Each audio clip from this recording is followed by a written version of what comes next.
I want to thank our reader, Robin Vi Carpenter Visco, and Gary Lynn Floyd and Karen Drucker, as well as our CSL music team, for the wonderful job they did to support the message today. You know, Ernest Holmes referred to having an attitude of gratitude, and today we're going to pause to reflect on the power of gratitude in our lives. True gratitude isn't just saying thank you or acknowledging our blessings. It's a deep, intentional practice, a shift in perspective that aligns us with a flow of peace and joy and abundance. When we cultivate an attitude of gratitude, we aren't just listing those things for which we're grateful. We're actually attuning ourselves to a way of seeing and experiencing our lives and the world.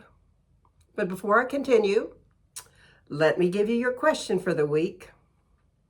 What is the one choice you can make today to embrace an attitude of gratitude, to see every moment as a blessing and a gift, and to live in the divine flow? One more time. What is the one choice you can make today to embrace an attitude of gratitude, to see every moment as a gift and a blessing, and to live in the divine flow?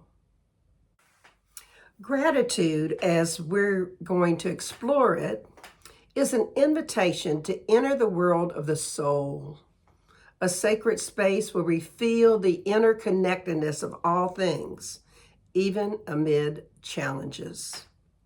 The poet and philosopher John O'Donohue offers us a unique lens into this deep form of gratitude, one that moves beyond words, beyond gestures, and penetrates to the heart of our existence.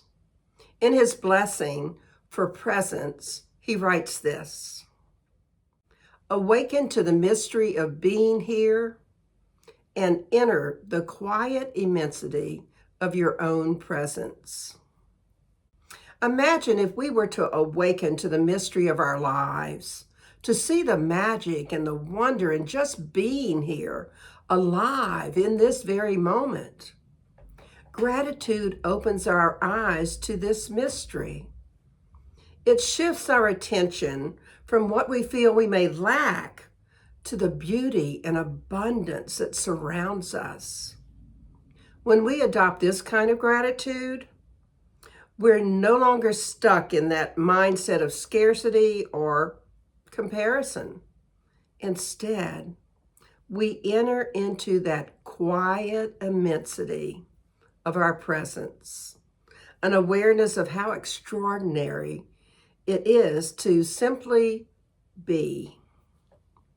This perspective allows us to see life as an unfolding gift, regardless of our circumstances. When we're caught up in the hustle and the bustle of life, we can miss out on the miracle of every moment. Gratitude grounds us, and it reconnects us to the richness that is present in all things, big and small. Ernest Holmes, who's the founder of our Science of Mind and also of our communities, beautifully said this: "In everything, give thanks. An attitude of gratitude is most salutary and bespeaks the realization that we are now in heaven." Holmes emphasizes here that gratitude is not something we practice when things are going our way. It's a mindset that we choose at all times, regardless of our circumstances. Because when we're grateful, we elevate ourselves to a higher level of consciousness, to a space where peace prevails, where we can see beauty and potential even in the challenging moments.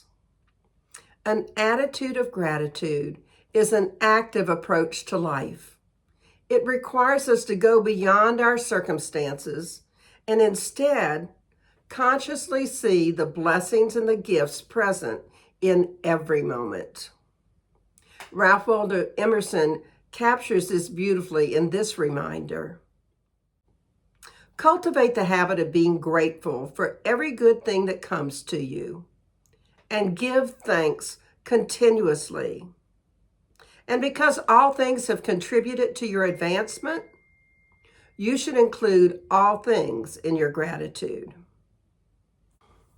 Emerson's wisdom calls us to honor every experience, every person, and every challenge as part of our journey.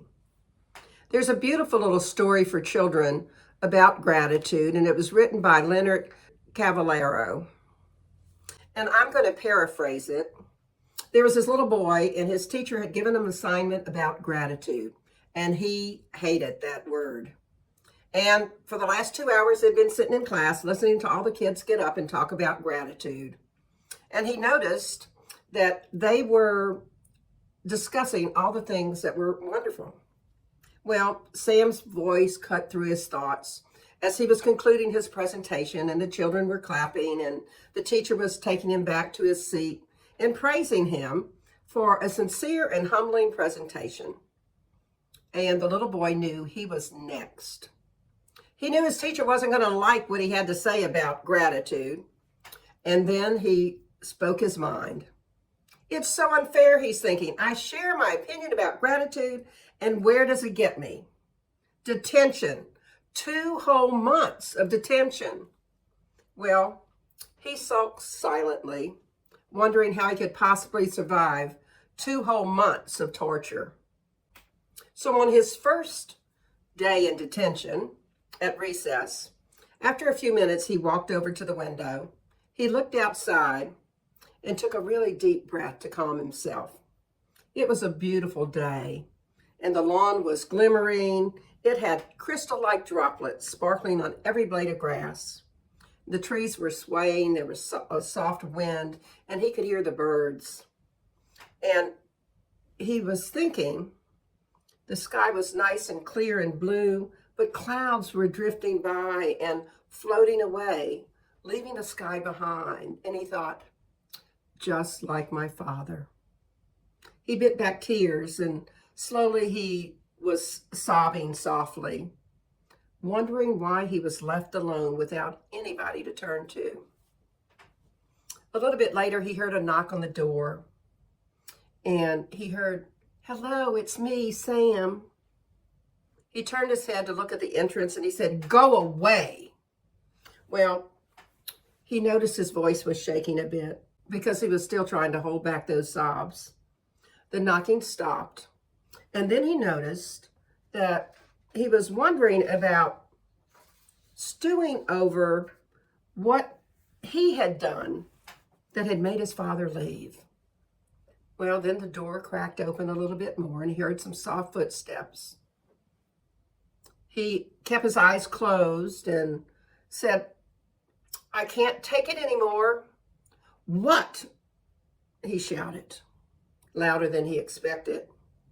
Sam looked startled and just stared at him. "Why are you hanging around me?" the little boy said. Well, Sam said, "I'm just being that much needed friend." Well, the little boy looked at him annoyed. And he thought, this is probably some good deed quota that Sam's trying to be the helper's thing. Yeah, and so he said, "Yeah, well, thanks, but no thanks. I'm doing just fine." And Sam said, "You count spending your lunches crying and avoiding anyone who tries to spend time with you as fine?" Well, the little boy said, "You know what? Maybe I'm not as sunshine and rainbows as the rest of you, but that doesn't mean I need some little do-gooder hanging around me trying to fix me."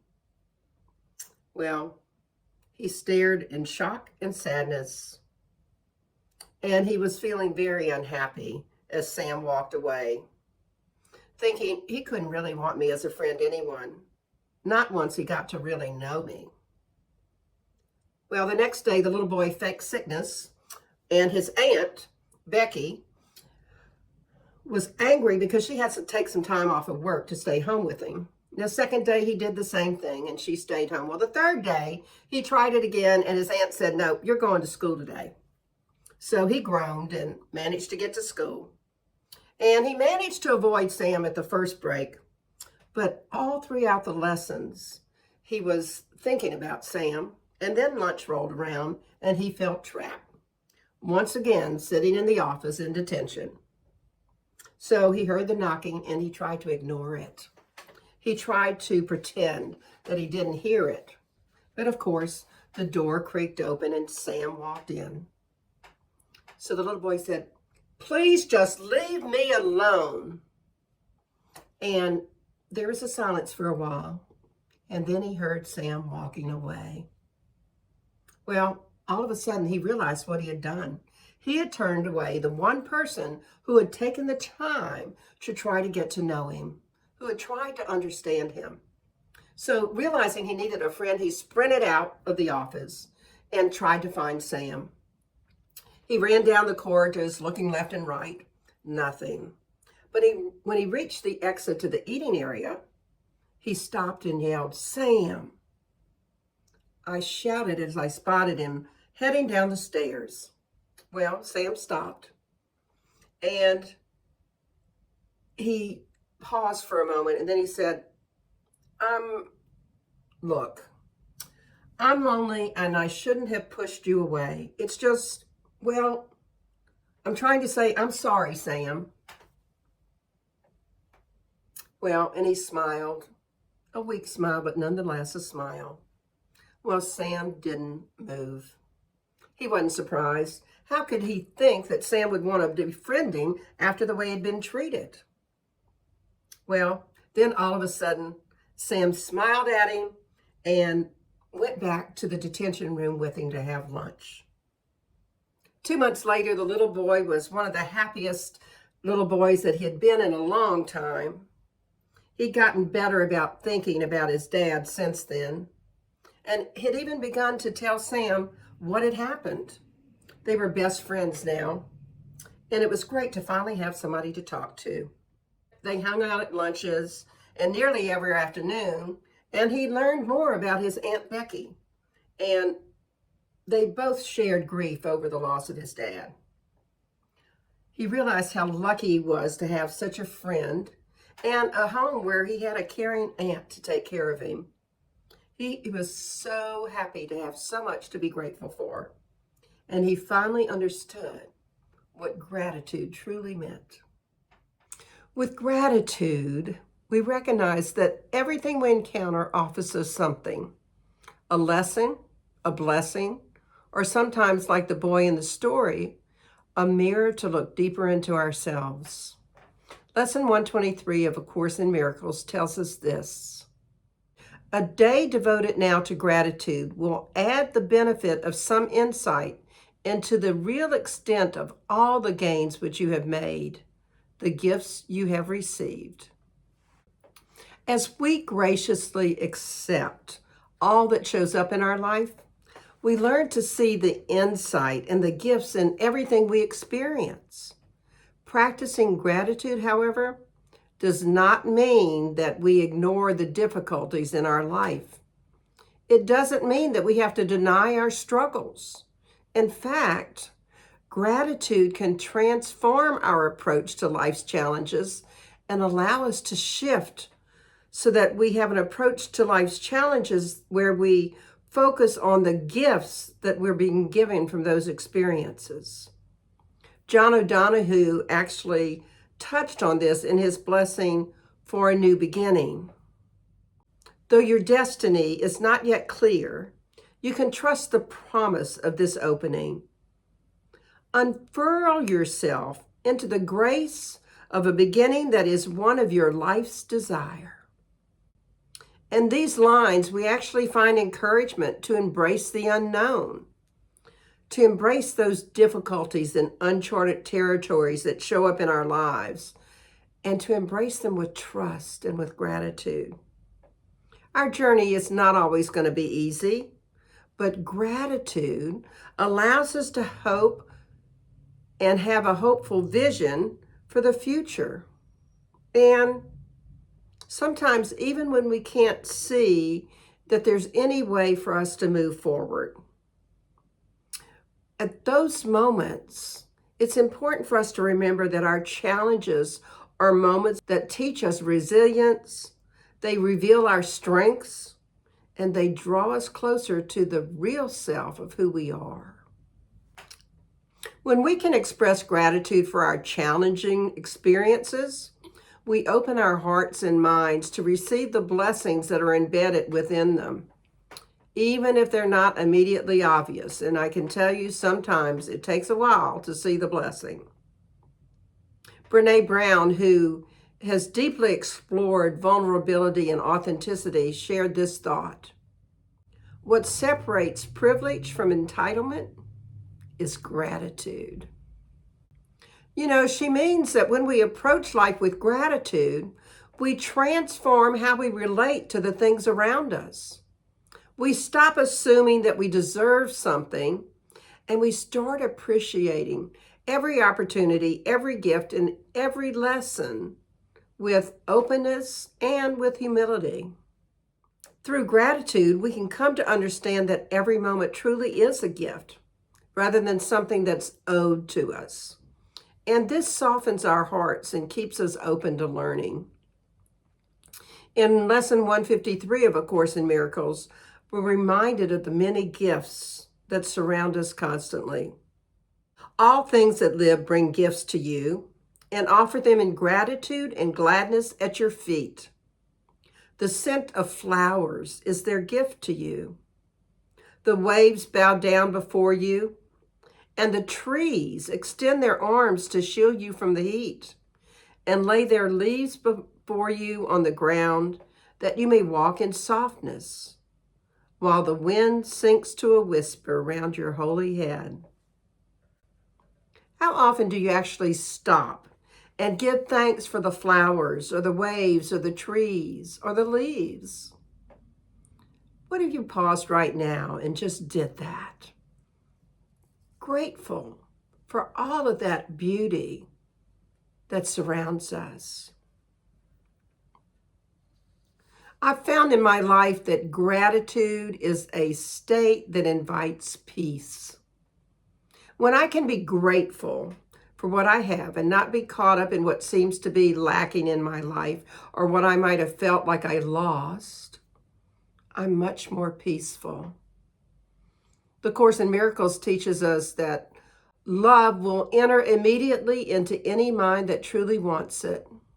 It will flow into the empty place where grievance was and offer its own light.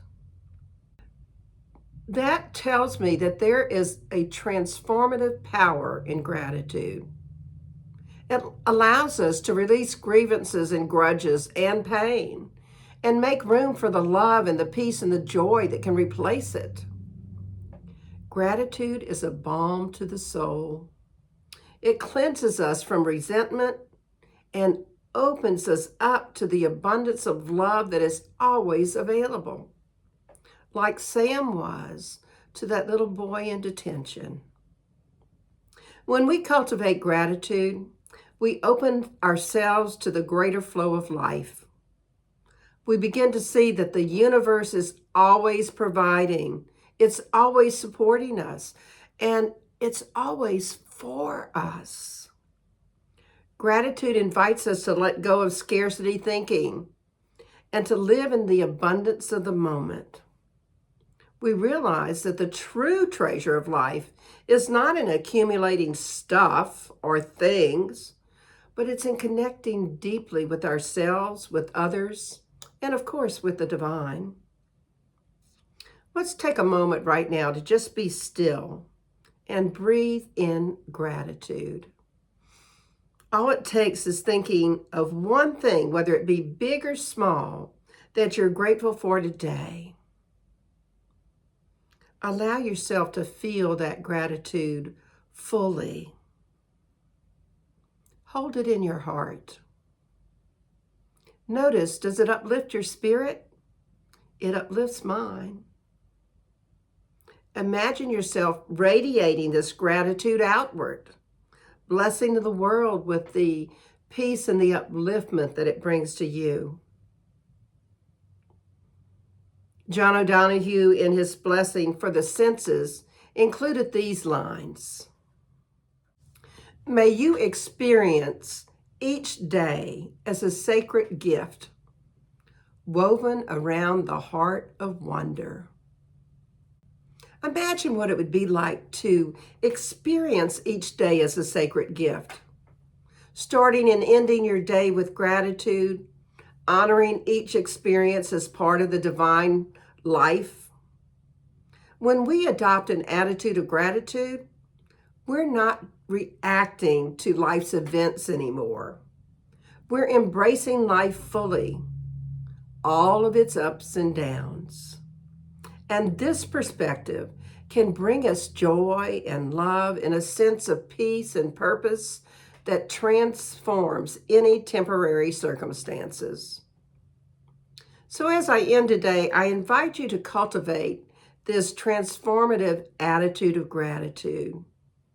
And remember that every moment, every breath, every connection, and yes, even every challenge is an opportunity to deepen our awareness of life's beauty and of the divine presence that weaves through all of it.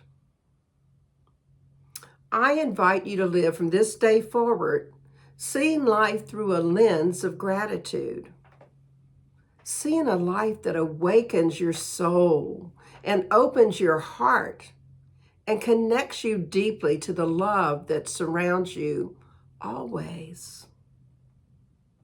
And remember, gratitude is not simply a reaction to getting what we want. It's a choice that we make to recognize and appreciate the fullness of life as it is.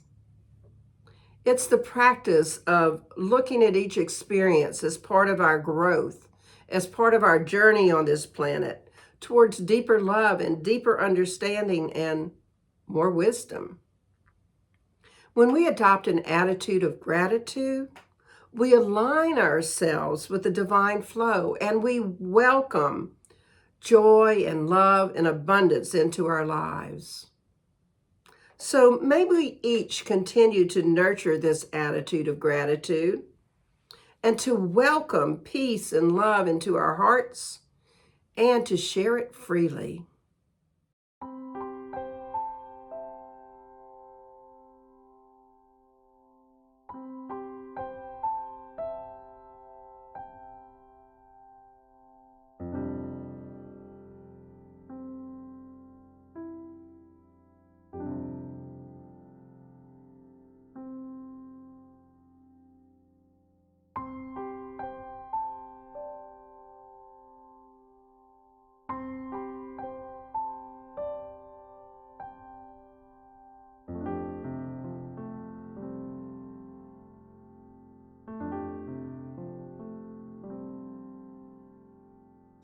And so in summary, how might you learn to live with an attitude of gratitude? Well, see the world as a sacred place for the soul. Awaken to that magic and wonder in just being here. And connect with the richness that is present in all things. Think about the flowers and the leaves and the trees and the waves. Let gratitude show you the gifts in all of life. Remember that everything we experience offers us something, a gift, a lesson, a blessing, or like Sam, a mirror into life. Transform how you relate to everything around you. And notice how when you have an attitude of gratitude, it invites peace. It releases grievances and grudges and pain, and it awakens our souls and opens our hearts to love. So here's your affirmation for the week. How is it I so willingly, energetically, and effortlessly embrace an attitude of gratitude, see every moment as a gift and a blessing, and live in the divine flow? And your challenge this week, wake up every morning and say, today I'm going to live with an attitude of gratitude. And then notice all of the gifts and all the experience of your life. Let's pray. We just take a deep, refreshing breath. We settle into that place within us where we know our highest self exists, where we feel the divine love and joy and peace, freedom and safety that we are connected with as one with the divine.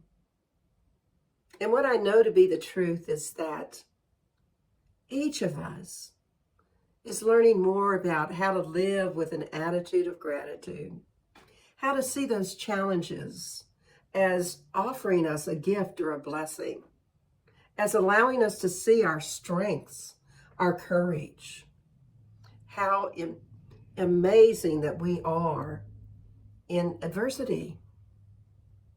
And I am so grateful that you stayed with us today, grateful that you came and shared some of your precious time with us today. And it's from that gratitude that I release these words into that divine yes. Because what I know is that yes says it is done. So knowing that, I say amen, and I invite you to affirm it together with me. And so it is. So thank you very much to all of you that are continuing to donate and to support our center. I truly appreciate the checks that come in and the people that are offering their support in other ways, be it their talents or their time. And I know that we will find the perfect place to have some in-service community times very soon. Enjoy our offertory song.